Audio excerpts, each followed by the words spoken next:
Hasnur Group di Kalimantan Selatan bukan sekedar korporasi.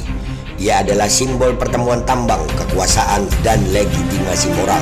Di atas tanah Banua, Hasnur hadir lewat jaringan bisnisnya, pertambangan batubara, energi, pelabuhan, logistik, kehutanan, hingga properti. Nama-nama perusahaan itu berdiri rapi di akta, tapi jejaknya berantakan di lapangan. Lahan rusak, sungai tertekan, reklamasi dipertanyakan, konflik sosial dibiarkan. Di saat banjir makin sering, sungai surut, dan kampung tenggelam, keuntungan terus mengalir ke atas. Rakyat menanggung lumpur, korporasi menagih laba. Yang paling menyakitkan bukan cuma tambangnya, tapi diamnya para tokoh agama.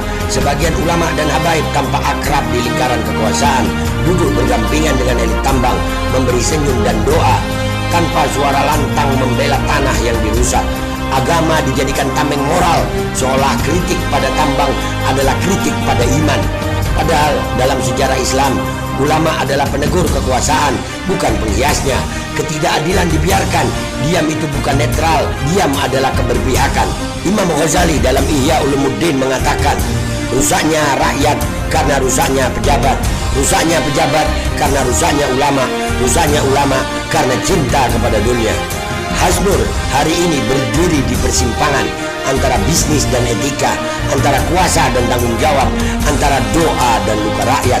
Dan rakyat Banua mencatat semuanya, karena tanah yang rusak tak bisa dibantah dengan ceramah, dan banjir tak bisa didoakan agar lupa siapa penyebabnya, dan kerusakan tidak bisa ditebus dengan amplop yang diberikan untuk ceramah para ulama dan habaib.